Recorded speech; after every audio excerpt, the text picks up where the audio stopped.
Capítulo de número 7, versículo de número 11. Esta palavra, há uns 6 anos mais ou menos atrás, eu preguei aqui. Eu não repito mensagem mas há muitos anos, ok? E para mim um desafio pregar essa palavra hoje para vocês de novo. Por quê? Porque eu tenho que extrair desse texto novas lições de que quando a vez que eu ministrei, ok? E é isso que eu vou fazer, vou extrair novas lições. É claro que uma boa parte aqui pode não lembrar uma pregação de 6 anos atrás, é muito tempo. A minha filha Sofia tinha quantos anos? Minha esposa? A vez que eu preguei, a Angélica vai lembrar, tá? Você estava segurando a Sofia aqui, ó, no meu lado esquerdo aqui, ó. Ela era de colo, ela tinha quanto tempo? Não tinha 1 ano? Então já faz mais, ela fez 9, não foi? Essa mensagem eu preguei, esse texto, há 8 anos atrás. Só que não é a mesma mensagem, porque eu lembro a mensagem que eu preguei. Aquela mensagem foi marcante, eu nunca mais vou esquecer, que eu testemunhei de um grande milagre aqui. Mas hoje vou trazer outras aplicações dentro desse texto. Pois bem, Lucas 7, versículo 11 ao 17. Hoje, se não me falha a memória, é o 13º dia, acho que é o 13º ou 4º, eu acho, da série Os Milagres de Jesus. Pois bem, e aconteceu pouco depois, e Jesus à cidade chamada Naim, e com ele iam muitos dos seus discípulos, e uma grande multidão. E quando chegou perto da porta da cidade, eis que levavam um defunto, filho único de sua mãe, que era viúva, e com ela ia uma grande multidão da cidade. Então você percebeu que aqui tem 2 multidões. Vendo a Jesus, o Senhor moveu-se de íntima compaixão por ela e disse-lhe: não chores. E chegando-se, tocou o esquife, que é uma espécie de um caixão aberto. E os que o levavam pararam, e disse: jovem, eu te digo, levanta-te. E o defunto assentou-se. Segundo, começou a falar. E terceiro, e Jesus entregou o menino, o jovem, à sua mãe. E de todos se apoderou o temor, e glorificavam a Deus, dizendo: um grande profeta se levantou entre nós, e Deus visitou o seu povo. Amém, amém. Pode ocupar o assento, louvando ao nome do Senhor. Algo que vocês já sabem, Jesus, ele é a ressurreição e a vida. Em todos os momentos fúnebres que Jesus participou, ele acabou com todos eles, porque no lugar da morte ele deu vida. Na casa de Jairo, quando a filha dele estava sendo velada, Jesus ressuscitou ela. Nesse episódio, estava no cortejo fúnebre, Jesus ressuscitou o filho da viúva. E Lázaro, que já estava até sepultado, e quando todos diziam acabou a história, Jesus chegou e falou: vem para fora, porque ainda eu continuo o que eu tenho na sua vida. Lembrando a vocês que não importa o grau da dificuldade, ou se ela está no começo, no meio, no fim, Jesus tem o poder de acabar com ela em qualquer instância, em qualquer circunstância, em qualquer situação. O texto diz aí que e aconteceu pouco depois. Esse pouco depois, você vê que é intencional. Qual é o contexto aqui? O contexto é que Jesus acaba de curar o servo de um centurião à distância. O servo do centurião estava doente à beira da morte. E agora ele pede, intercede-se por ele.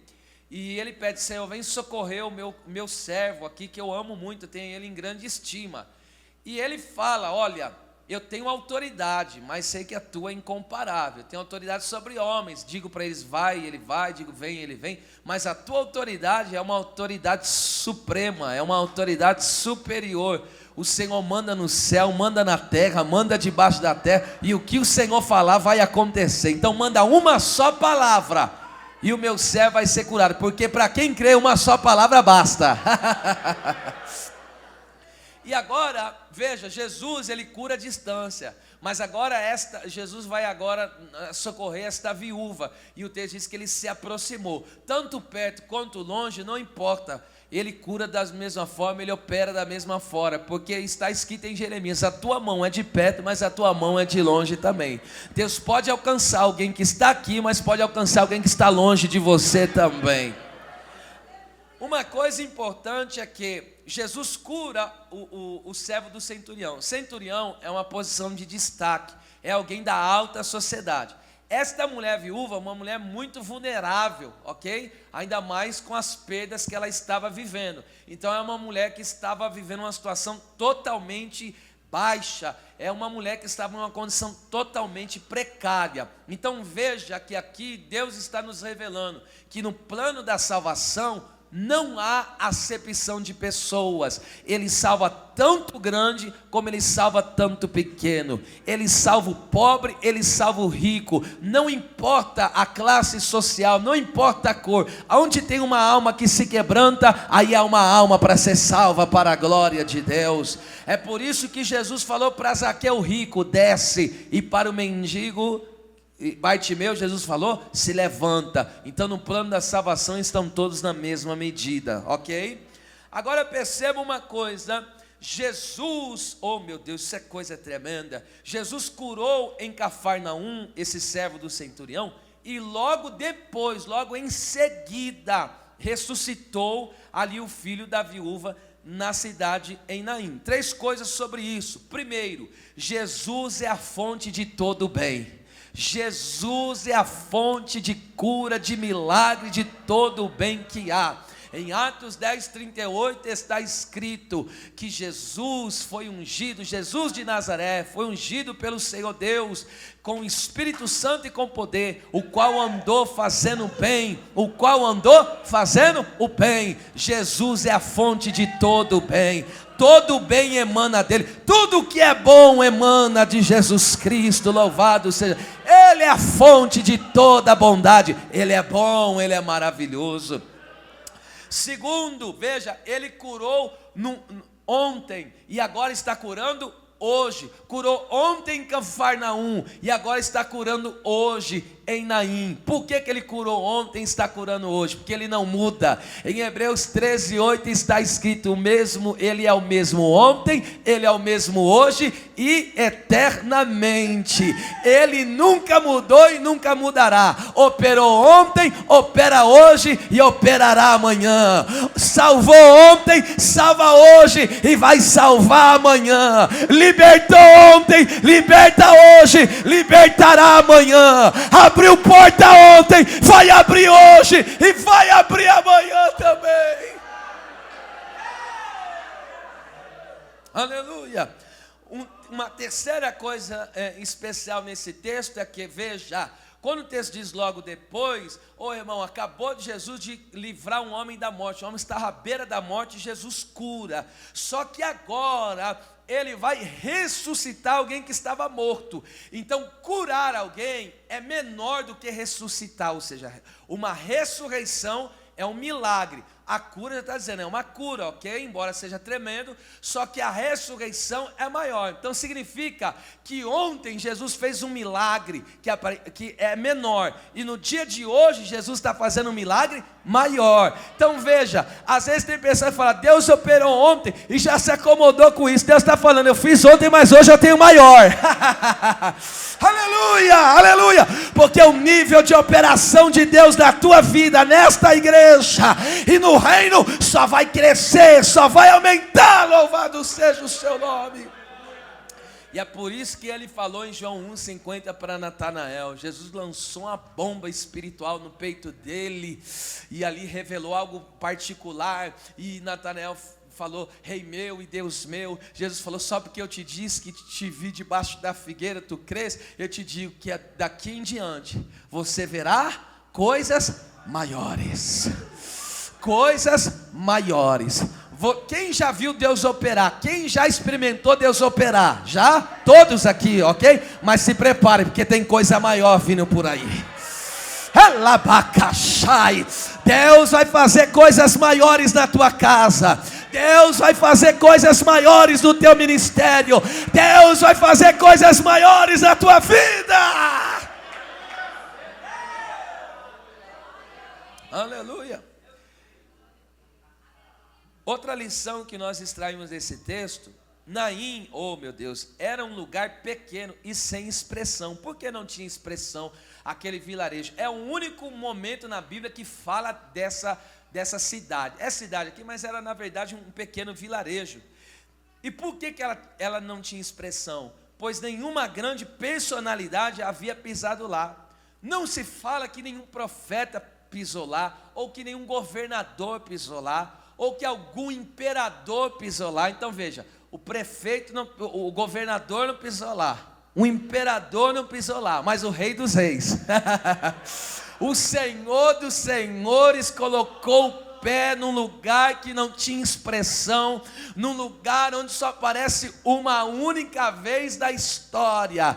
E foi neste lugar que Jesus desceu, foi neste lugar que Jesus foi. Por quê? Porque Jesus pisa onde o homem não pode pisar, Jesus vai onde os homens não vão, porque tem lugares que os homens evitam. Os homens evitam aqueles piores lugares, a Cracolândia da vida. Os homens evitam porque tem medo de situações, tem medo de coisas. Mas eu quero dizer que Jesus ainda continua entrando nas Naim da vida. Ele vai na boca de fumo da vida, ele vai na casa de prostíbulo da vida, porque ele escolheu as coisas que não são para fazer ser louvado seja Deus. Às vezes tem pessoas que estão vivendo em um quadro difícil e depressivo, e ninguém resolve aquela situação, ninguém quer entrar em causas como essa, ninguém quer guerrear por situações como essa, mas Jesus ainda continua indo nas Naíns da vida. Jesus continua indo e entrando aonde o homem não entra, aonde o homem não vai, mas ele, o Rei dos reis e Senhor dos senhores, ele vai, ninguém pode impedir o seu agir. Olha que coisa linda agora. O texto diz no versículo 11 e 12 que você leu comigo, que há um encontro das multidões lideradas. Há uma multidão liderada pela morte, e agora está carregando um defunto e uma multidão em luto.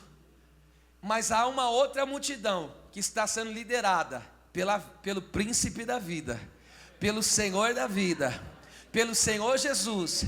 E agora tem Jesus, tem os discípulos e tem a multidão. Então há duas multidões se chocando aqui. Uma liderada pelo príncipe da vida, Cristo, e outra liderada pelo pior de todos os inimigos, a morte, ok? Agora perceba só que coisa tremenda que é isso aqui. O texto está dizendo que a morte está tirando o povo de dentro da cidade. Naim significa bela, agradável, encantadora e por aí vai. Então veja, a morte está querendo tirar aquele povo daquilo que é belo, daquilo que é encantador, daquilo que é agradável. Só que Jesus está fazendo o que? O príncipe da vida está introduzindo este povo, está introduzindo seus seguidores, aonde? Na cidade que é bela, na cidade que é encantadora. Então todos que estão aqui, em uma dessas multidões você faz parte, porque a multidão que é liderada pela morte está indo a passos largos para a cova, para a sepultura, mas aqueles que estão sendo liderados pelo príncipe da vida estão sendo conduzidos para a cidade bela, para a cidade encantadora. E sabe qual é ela? É a Nova Jerusalém. Glória a Deus.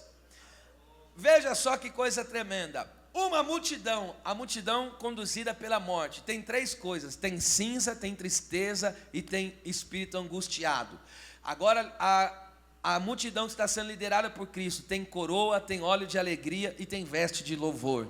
Isso está escrito em Isaías 61:3, que eu acabei de falar para vocês, tá certo? Então a multidão liderada pela morte tem cinza, que significa humilhação e ruína. Tem tristeza, que significa pranto e desespero. Tem espírito angustiado, que significa fé e esperança sufocada. Só que a multidão que está sendo conduzida pelo Salvador, pelo Rei Eterno, pelo Senhor Jesus Cristo, primeiro tem coroa, que é salvação e vitória. Tem óleo de alegria, que é restauração e presença do Espírito Santo. E tem veste de louvor, que é disposição espiritual. Agora fique imaginando aqui, irmão, imagine aquela multidão. Veja, entra na história comigo. Imagine aquela multidão liderada pela morte. Aquele povo em cinzas, em ruínas, em desprezo. Aquele povo desesperado. Aquele povo em prantos, aquele povo tão abatido que não tem fé para se levantar. E do outro lado, a multidão liderada pelo Salvador. Imagine aquele povo saltando, imagine aquele povo se alegrando, imagine aquele povo jubilando, porque cada dia era uma história, cada dia era um mover, cada dia era um brado, cada dia era uma cura, cada dia era uma libertação, cada dia era um mistério de Deus no meio deles, porque Jesus estava ali. Agora veja, essas duas multidões vão se chocar. A multidão, agora fica imaginando a morte conduzindo ali aquele caixão, aquela mãe desolada, e agora Jesus, irmão, vindo de encontro, onde aquelas duas multidões vão se encontrar, a morte liderando e Jesus liderando. E aí quando estava vindo a morte, eu posso imaginar que ela começou a entrar em desespero. Quando a morte viu o príncipe, eu fico imaginando a morte conduzindo, levando um povo para fora da cidade, porque o cemitério ficava do lado de fora, e a morte conduzindo, mas de repente na quebrada da esquina aparece o Senhor. Quando aparece o Senhor, já posso ver a morte começar a dizer: vai dar ruim hoje aqui, vai dar ruim, olha ele lá. Aleluia. E sabe por que vai dar ruim? E eu digo porque vai dar ruim para a morte, porque Jesus falou para a sua igreja: as portas do Hades não prevalecerão contra a minha igreja. A morte nem os poderes das trevas podem deter a Cristo e a sua igreja. A morte não pode deter a Cristo e nem a sua igreja.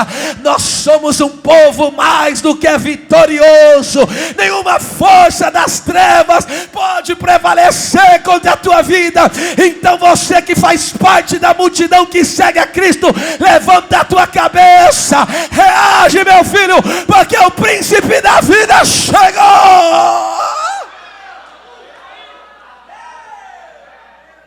Aleluia. As portas do Hades não podem prevalecer, ou seja, não prendem. A morte pode prender Jesus, irmão, no mundo dos mortos? Não, as portas do Hades não pode prender Jesus. E pode prender os crentes que estavam lá no seio de Abraão? Não, porque Jesus levou cativo o cativeiro, aleluia. Então nem o Hades, as portas da morte, do inferno, pode prender. O que dirá os poderes das trevas? Nada pode prevalecer contra o povo de Deus. Não é por causa do povo de Deus em si, mas por causa de quem um povo pertence. E nós pertencemos a Jesus. Sabe o que significa prevalecer? Ser mais forte. Então os poderes das trevas não são mais fortes do que a igreja do Senhor Jesus Cristo. Então você tem que sair daqui nesta noite com a cabeça erguida, sabendo que o teu Cristo é vitorioso, é vencedor, e nele você também tem vitória. Agora veja só que lição linda. No verso 12 ainda, o texto diz: e quando chegou perto da porta, oh irmão, Jesus amado, Jesus chegou aonde? Perto da porta. Quando chegou perto da porta, agora veja, escute, eu não falei que estava vindo a multidão, a morte carregando aquela multidão, e eles estão indo para o lado de fora da cidade, porque o cemitério ficava do lado de fora. E quem que estava lá do lado de fora esperando chegar o corpo? O coveiro. Os coveiros, em Ezequiel 39:15 fala dos coveiros, dos profissionais, os coveiros. Só que quando Jesus chegou no pé da porta, perto da porta, Jesus olha para os coveiros e olha para a situação da mulher. É como se Jesus estivesse dizendo para os coveiros: vocês até agora estavam ganhando com a tristeza dela, mas a partir de hoje não mais. Já pegaram. Esse é o grande mistério. Se tem alguém esperando alguma desgraça, alguma tragédia, alguma derrota acontecer na sua vida para se alegrar, vai quebrar a cara. Levanta a mão direita e diga bem forte: o príncipe da vida chegou.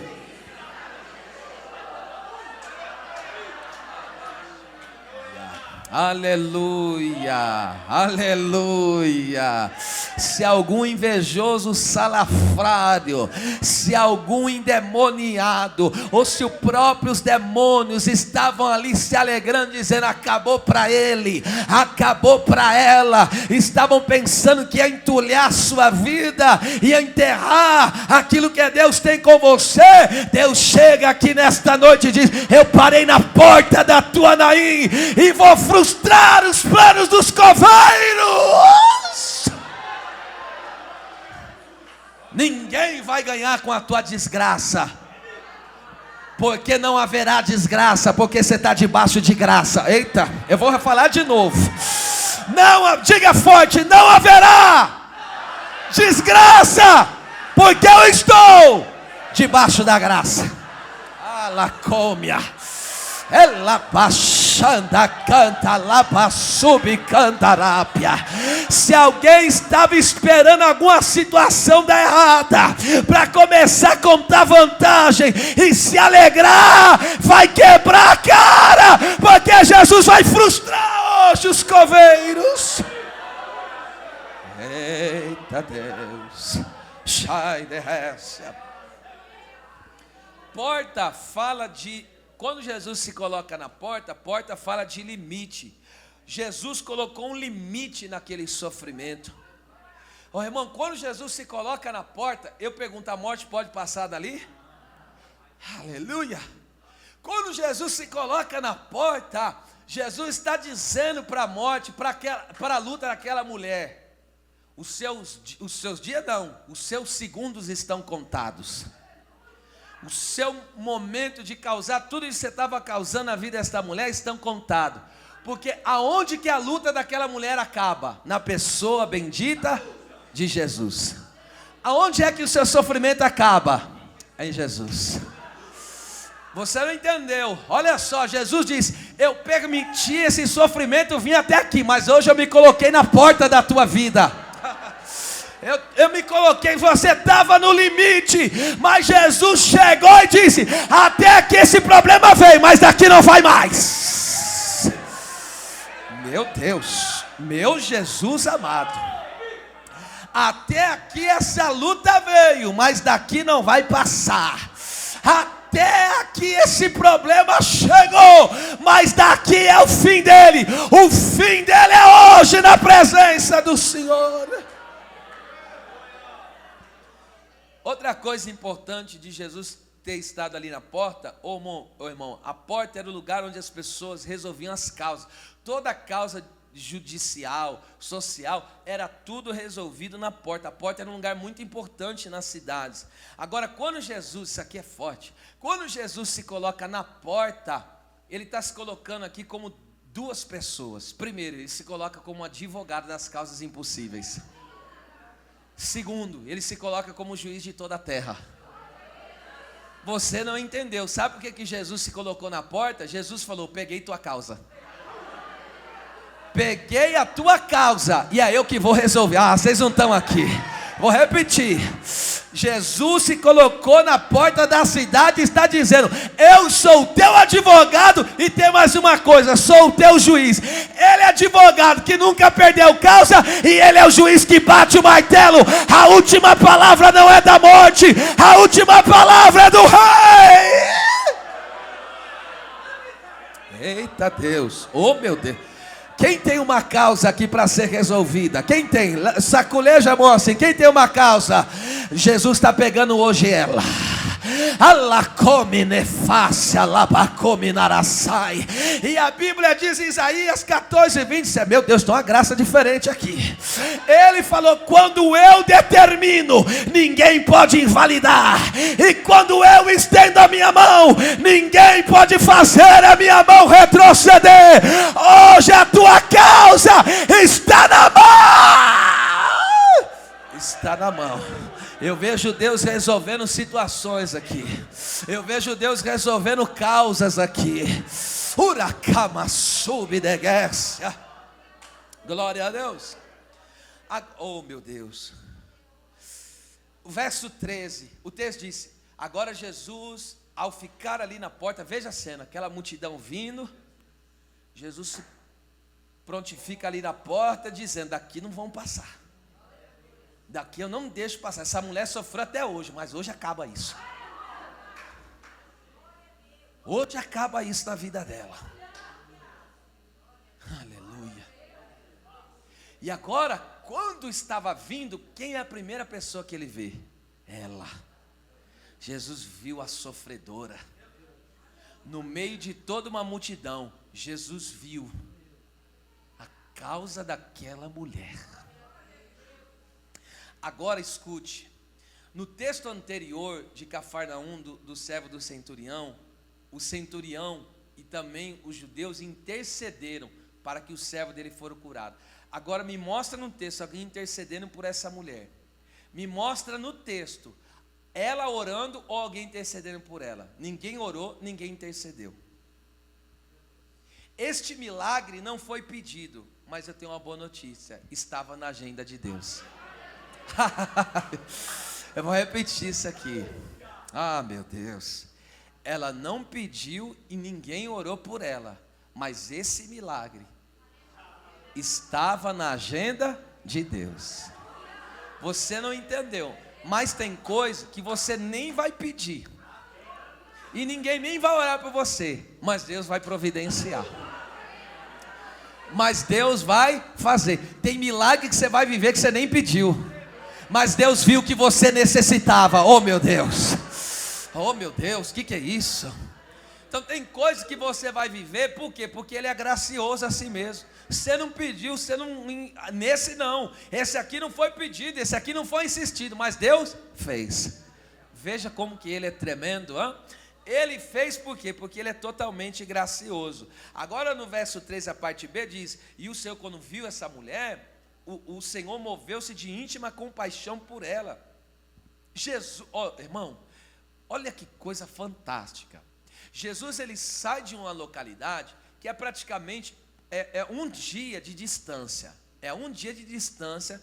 Aquele tempo tinha telefone, tinha meio de comunicação rápido, que alguém poderia dizer: agora escute isso aqui que é muito forte. Se Jesus chegasse um dia antes, o menino estaria vivo. Se Jesus chegasse um pouco depois, o menino estaria enterrado.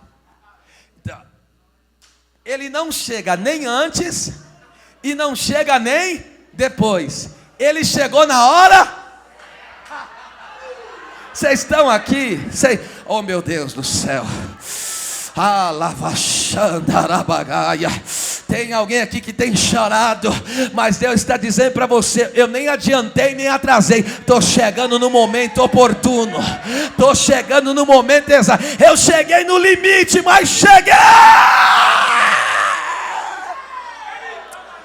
Levante a mão e adore a Deus por 30 segundos. Meu Deus, meu Jesus amado, pode começar a adorar a Deus aí, porque Jesus está dizendo: eu sou Deus de hora exata, eu sou Deus de hora certa. Esse milagre você não esperava, você nem imaginava, mas eu cheguei graciosamente e cheguei na hora certa.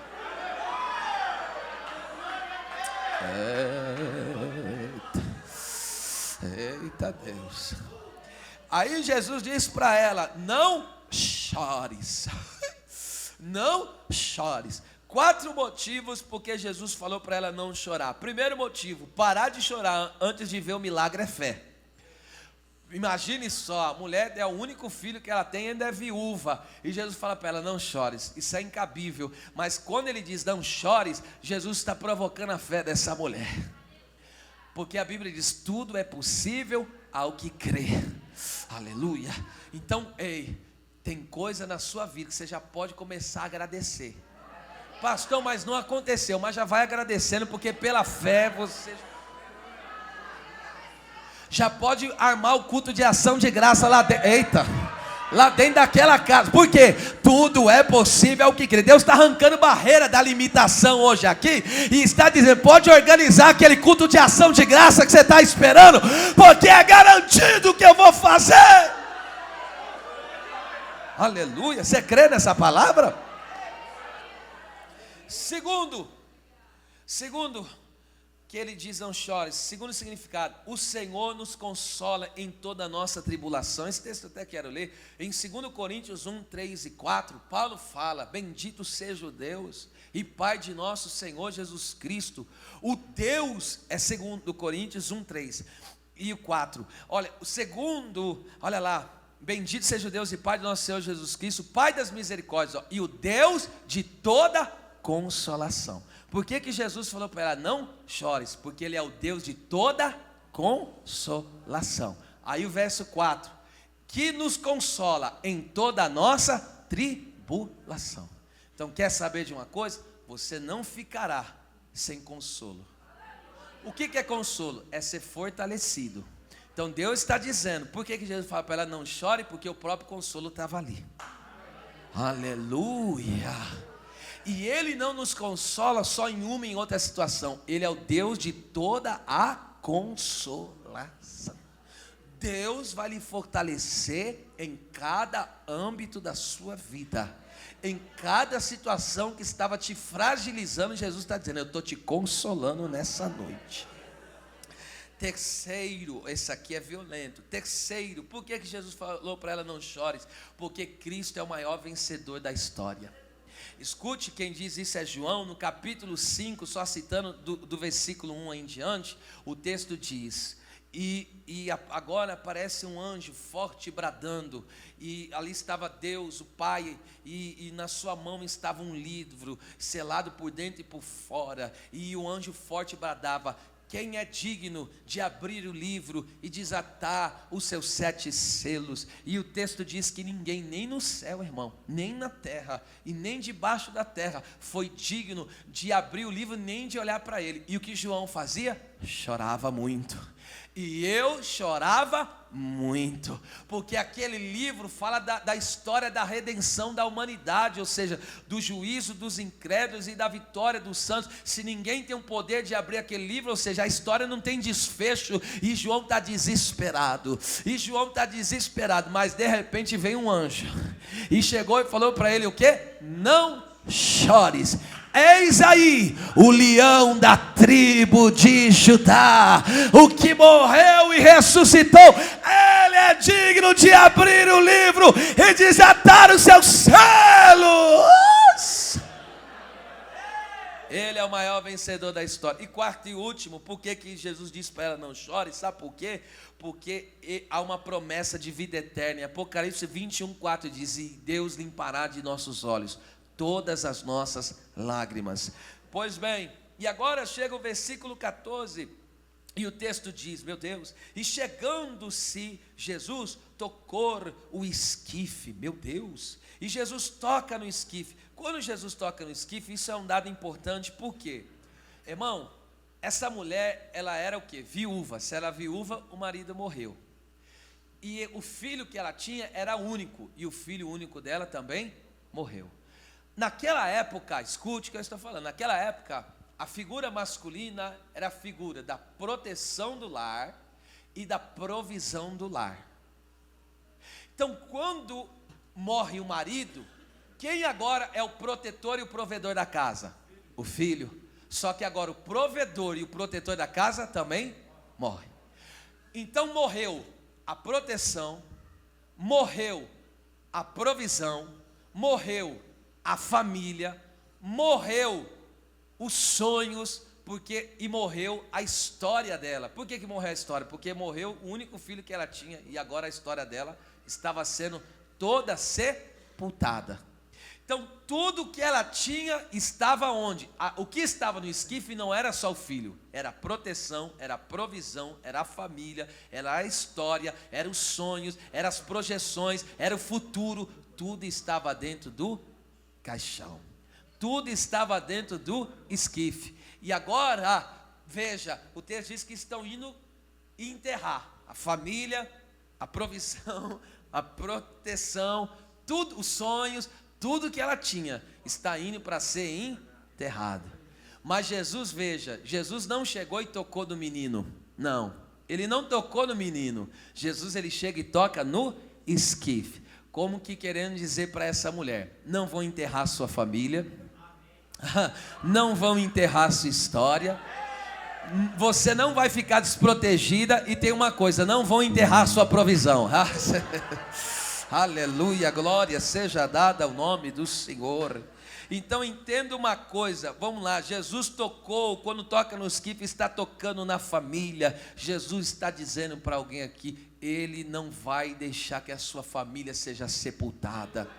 Há pessoas que entraram aqui passando um processo familiar, mas Deus está dizendo: eu que abençoo o teu matrimônio, é eu que abençoo teus filhos.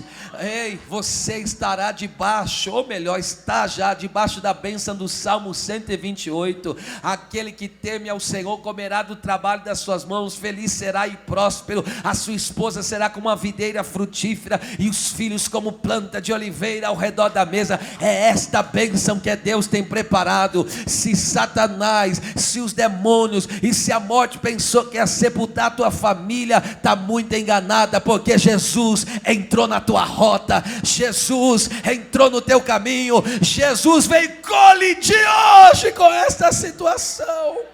Segundo, Jesus não vai deixar que a sua história seja sepultada. Por isso que quando, eu já disse aqui, por isso que quando o Satanás matou os 10 filhos de Jó, ele estava dizendo: acabei com a tua história. Mas em Jó 42:15 diz: Deus deu filhas, não havia filhas tão belas como as filhas de Jó. É Deus trazendo resposta para o seu servo. Pensaram que acabaram com a tua história, pensaram que a tua história ia ser marcada por fracasso, por tragédia, mas eu mostro para quem quiser ver que eu sou Deus, que eu sou o Senhor, que eu sou o supremo soberano, e ninguém vai acabar com a tua história. Eu faço uma história melhor, maior e mais bela. Oh, labaca, labaxanda, rabagara, subdegécia. Há pessoas que entraram aqui verdadeiramente com frustrações, com situações em que você está vendo descer ladeira abaixo, e as situações gritando no seu ouvido, no mundo espiritual das trevas, gritando no seu ouvido: vai sepultar esse sonho, vai sepultar isso, vai sepultar aquilo, mas não vai coisa nenhuma, porque o Senhor, Ele vai tocar no esquife hoje, e Ele vai colocar de pé. Vai haver restauração da casa, vai haver restauração do lar. Ei, Deus está colocando na minha boca, eu falo: essa empresa não vai falir, não vai falir não. Esse sonho que tu tem de formar uma família não vai cair por terra, porque Jesus toca. Ele toca, huracanta, laço de guécia. E ele, oh meu Deus, e ele toca, vamos lá, ele toca. E agora o texto diz assim: e quando Jesus tocou no esquife, e os que o levavam pararam. Meu Deus, duas lições nesse texto. Primeira lição, quando Jesus tocou, quando Jesus estende a mão, a marcha da derrota foi paralisada. Olha, tudo aquilo que era contrário, Jesus paralisou. Tudo que vinha contra, Jesus tocou e falou.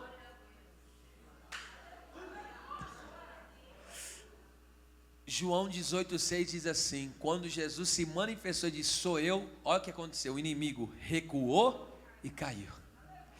Ou melhor, está no plural, recuaram e caíram. Quando Jesus toca, acontece duas coisas com a força contrária. Ela recua e cai. Não, você não entendeu. Não vai avançar, vai recovar-se, vai recuar e vai cair. Levanta a mão e diga bem forte: todo vento contrário vai recuar e vai cair. Vai recuar e vai cair. Não, você não entendeu. Essa doença não vai avançar. Ela vai recuar e vai cair. Essa rebeldia dessa pessoa da tua casa não vai avançar. Ela vai recuar e vai cair. Essa tristeza não vai avançar. Ela vai recuar e vai cair. Esse mal não vai avançar. Vai recuar e vai cair. Quem crê, adore a presença de Deus. Adore a presença de Deus se você crê.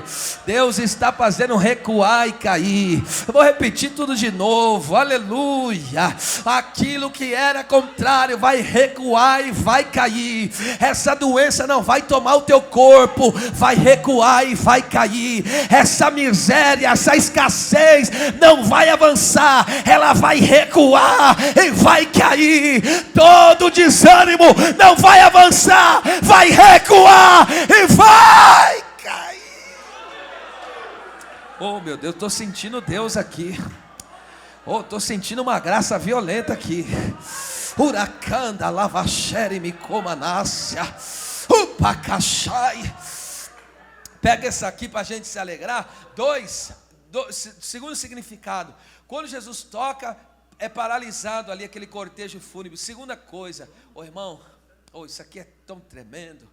Aquela mulher estava fazendo aquele caminho pela segunda vez. Pela segunda vez que o texto diz, mas eu posso entender que os familiares, pai e mãe dela também, ela já tinha feito aquele caminho várias vezes. Só que agora, uma mulher que, olha só, ela estava colecionando tragédia na vida. Ela estava num ciclo vicioso. Aquele caminho não era estranho. Então agora o único que ela tinha era filho único. Ela está dizendo, já acabou tudo, já não sobrou mais nada. E ela estava colecionando histórias de tragédias. Mas um dia, sem menos ela esperar, Jesus baixou na terra e foi até ela. Viu o quadro dela, viu a situação dela, e quem sabe ela está dizendo, acabei de enterrar o marido, agora estou enterrando o filho, e quem sabe é isso que o mundo espiritual, as trevas têm dito. O pai foi assim, foi esse pilantra sem vergonha que não valia nada. O filho vai ser da mesma forma. Esse homem era um pinguço, era um drogado. O filho vai ser do mesmo jeito. Essa mãe era uma mãe da vida, uma mulher perturbada. A filha vai ser do mesmo jeito. E aí quando estava aquele ciclo vicioso, passando de pai para filho, Jesus chegou. E aí quando Jesus chegou, sabe o que Jesus fez? Jesus falou, toda maldição eu quebro. Eita, senti uma graça aqui, olha só. Toda maldição eu quebro hoje. A maldição tinha chegado até aqui, mas toda maldição acaba em Jesus, porque Ele transformou a maldição em bênção. Eu vou deixar você adorar aí a presença de Deus, porque Deus está dizendo, eles foram assim, mas com você vai ser diferente, porque Jesus chegou, e chega dessa maldição, chega dessa tragédia, chega! Aleluia! Põe a mão em duas pessoas e diga, tem bênção chegando, tem bênção chegando. Huracanda labachande comanai. Disseram que ia ser um perdido, disseram que ia ser um perturbado. Jesus está dizendo, vai ser pregador, vai ser obreiro, vai ser missionária, vai ser profeta, vai ser vaso, vai ser canal de bênção, porque eu transformo a maldição em bênção. Eu vou deixar você adorar. Aí é com você agora.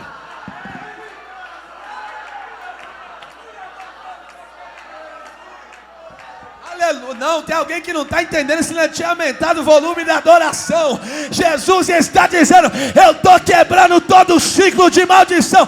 Mas ele quebrou, você não vai quebrar. Mas ele se perdeu, mas você não vai se perder, porque Jesus transforma. Jesus transforma.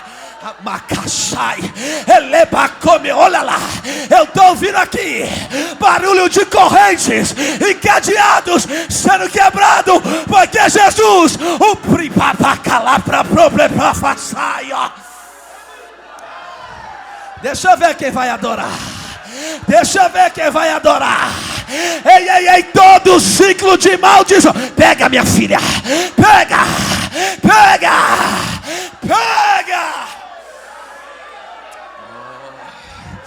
Huracanda labachandarácia, uma caixanda cuminência, prominência faço com montúria.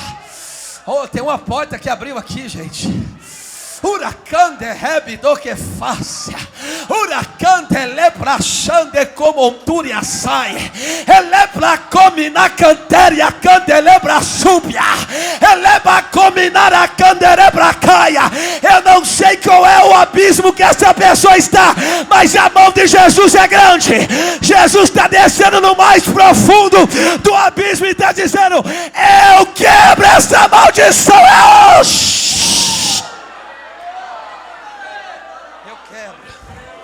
Eu quebro essa maldição hoje. Meu Deus. Aleluia. Vocês estão sentindo isso aqui, gente? Começa a falar em mistérios com Deus aí agora. Abre a tua boca e vai adorando, que eu vou profetizando. Todo o ciclo de maldição está sendo quebrado hoje aqui. Deus está dizendo: Ele transformou a maldição em bênção. Estavam dizendo: Ele faliu, Ele também vai. Você não, você vai prosperar. Estavam dizendo: os filhos deles eram rebeldes, os seus também vão ser. Os seus vão ser uma bênção.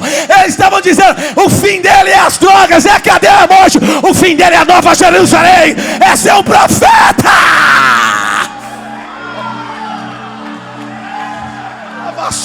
Eu estou tomado aqui. Eu estou tomado hoje aqui. É noite de quebrar ciclos de maldição hoje aqui.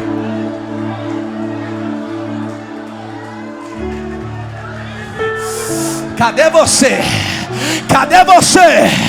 Cadê você? Põe a mão de novo no irmão e diga: sinta o peso da glória de Deus. É bênção, é bênção, é bênção. Chega de maldição. A tua casa é uma bênção.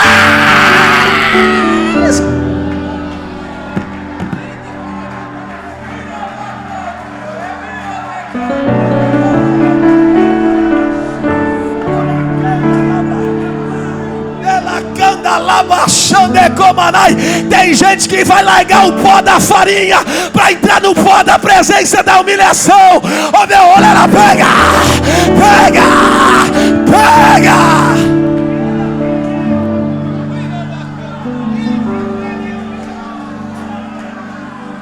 Deixa Deus tomar. Deixa Deus tomar. Segura só um pouco, vocês já vão vir comigo. Levanta a mão, olha lá. Olha o que Jesus está fazendo. Huracanda labaxande comanai. O diabo falou: vou matar ele naquele acidente, vou destruir que a vida dele. Mas Jesus cruzou na Tuanaí e falou: vai ser um obreiro, vai ser um pai de família, vai ter uma família restaurada.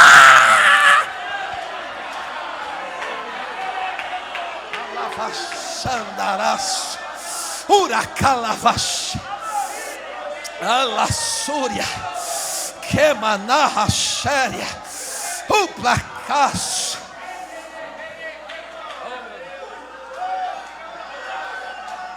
Aleluia.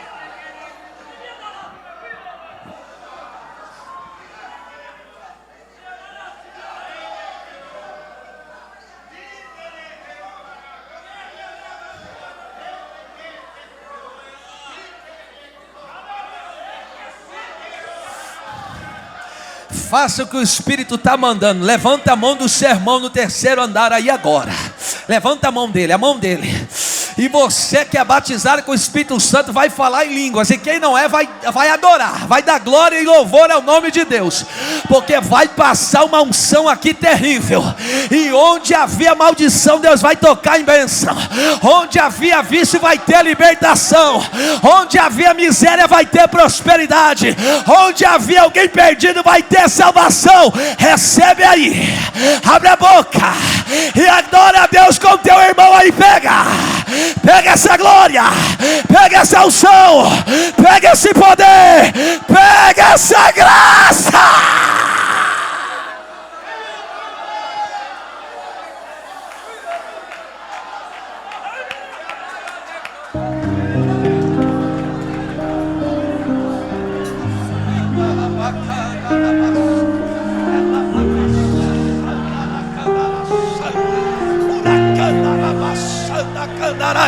Jesus começa a renovar crente, batizar com o Espírito Santo.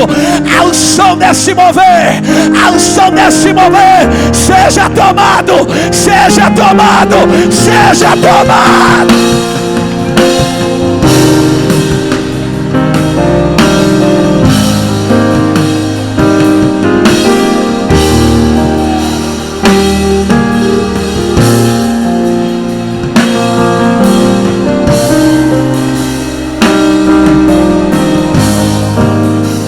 Esse louvor, depois eu continuo, adora. Olha lá, é bênção, é bênção, é bênção, é bênção. A maldição foi transformada.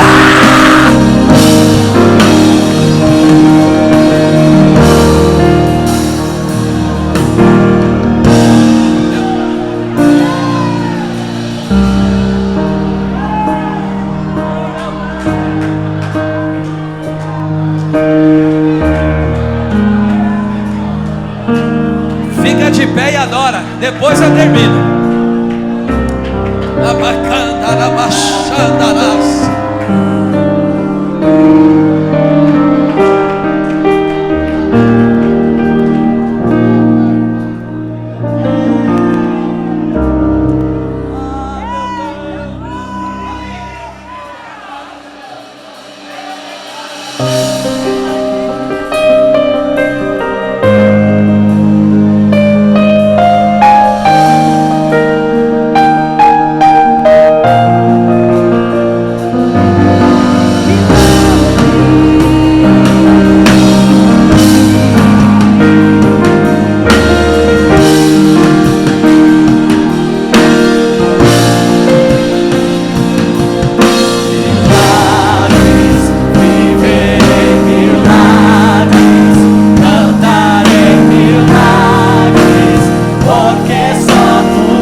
Cachai.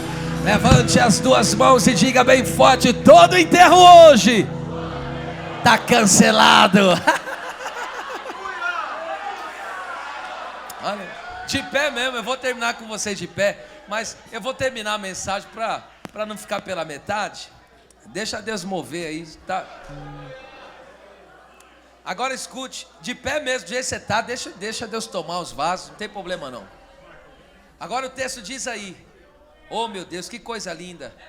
Jesus declara assim, no verso 14, Jesus diz assim: jovem, eu te digo, levanta-te. Escute, o versículo 12 chama o menino do quê? Chama o menino de defunto. No versículo 12 chamou o menino do quê? De defunto, ou seja, você já acabou a sua história. Jesus chamou ele do quê? De jovem.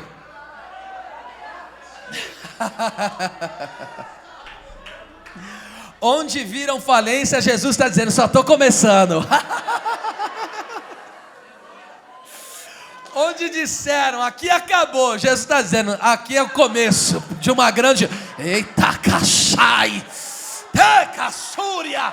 Aqui é o começo de uma grande obra.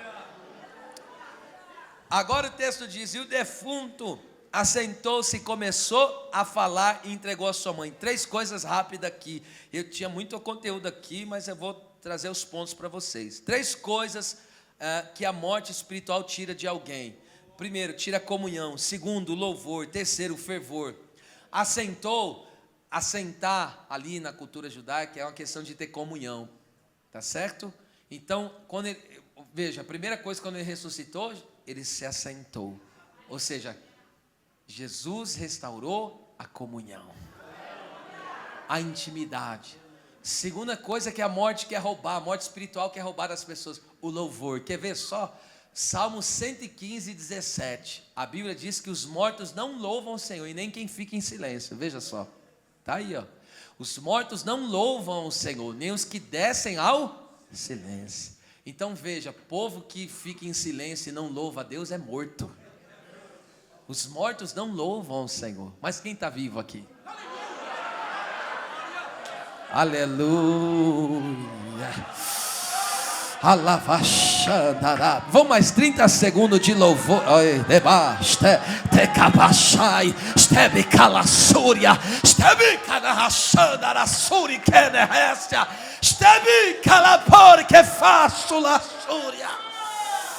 Só os mortos não louvam a Deus, mas os vivos adoram, celebram e engrandecem.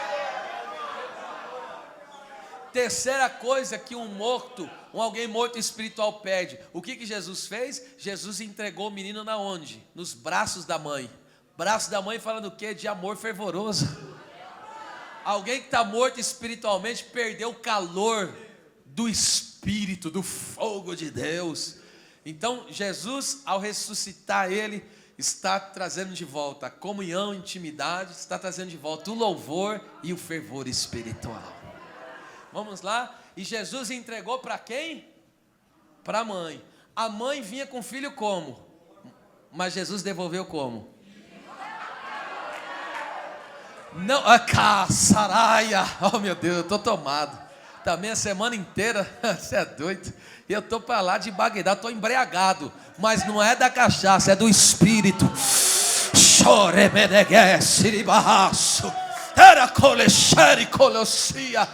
Aí, escute essa. Jesus entregou o menino vivo para a mãe. Escute. Oh, meu querido. Mãe é aquela que gera. Tá certo? Deus, escute. Sabe por quê que você, para gerar as mamães aí, para gerar foi fácil ou difícil? Diga aí. Difícil. Por que que você valoriza tanto aquilo que você gerou? Porque foi difícil. Jesus só entrega o vivo para quem gera. Aleluia. E eu quero dizer, eita, o que Jesus entregou para você não foi uma família morta. Foi uma família viva. Jesus não entregou um ministério morto para você. Eita, Jesus te entregou o ministério.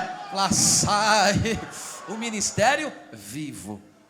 Vamos lá para encerrar agora. Vou encerrar agora. Escute, esta mulher, como que ela veio para o culto? Como que ela veio para o culto? Chorando. Como que ela foi embora? Sorrindo, cantando. Porque quem vem para a presença de Deus pode até vir com problema e chorando, mas vai voltar como? Vai voltar como? E de todos se apoderou o temor e glorificavam a Deus. Não tem como ter um encontro com Jesus e voltar para casa do mesmo jeito. Você pode ter vindo com o seu problema, mas Jesus já tocou nele, já pegou essa causa aí, meu filho. Agora encerrei de verdade. E o texto diz: e Deus visitou o seu povo. Sabe o que é visitar aqui? Não é aquela visita de alguém que vai lá, como vai, tudo bem? Não é essa visita. A visita aqui, sabe qual que é a visita? É de alguém que vai para cuidar das necessidades. Olha o que o povo disse: Deus veio aqui para cuidar. Deus desceu aqui, o Senhor veio aqui para cuidar de nós. Oh, glória a Deus. Entendeu porque que ele viu o teu pranto, o teu sofrimento, o teu choro? E para não ser, essa mensagem vai para a internet mesmo, que depois os irmãos ouvem, por isso que eu estou pregando. Eu ia dar uma ênfase aqui, mas por isso que eu estou entregando já assim. Agora escute que coisa tremenda. Deus visitou o seu povo, mas eles disseram que se levantou um grande profeta entre nós. Lembra quando Deus libertou Israel do Egito? Quantos anos o povo ficou lá no Egito? 430. Agora, no período interbíblico, quantos anos havia de um silêncio profético? 400. Lembra que a profecia do Antigo Testamento, que Moisés falou? Deus vai levantar um profeta semelhante a mim. Não igual, porque Jesus é incomparável. E agora veja, você vê como que a Bíblia é linda, é tremendo? Veja o que Deus fala. Isso aqui é para encerrar alegre, hein? O que Deus falou para Moisés? Eu ouvi o clamor do meu povo, eu vi o sofrimento do meu povo, eu conheci a necessidade do meu povo, eu desci para livrar o meu povo e vou fazer eles subir.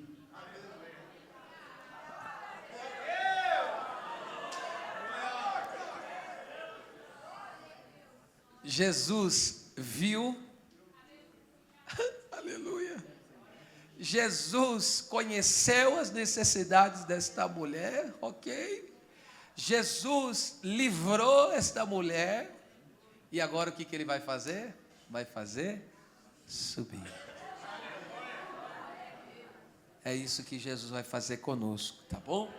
Abra as suas mãos. Pai, eu entrego esta palavra para louvor e glória do teu nome a ti, e o meu desejo é que cada um desses pontos que fora ministrado seja uma realidade vivida de poder na vida dos meus irmãos. Que cada uma das causas, ó Deus, que o faz chorar, cada um aqui tem uma causa que faz chorar, chorar. Que o Senhor pegue esta causa hoje, e que o Senhor venha converter esse pranto em alegria, Senhor.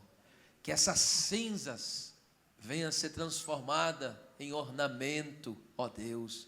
E que esta situação, esse espírito abatido, venha dar lugar a um manto de louvor. Que o seu povo seja nesta noite riquissimamente alcançado e abençoado. Oh, advogado fiel, toma as causas nas tuas mãos, Senhor. Toma as causas nas tuas mãos. Toma as causas e julga elas também, Senhor. Em nome de Jesus nós apresentamos a Ti, em nome de Jesus. Amém. Antes de encerrar, tem alguém no nosso meio que está afastado do caminho do Senhor, não é crente? Faça assim com a sua mão. Pastor, não sou crente, estou afastado. Tem alguém? Levanta.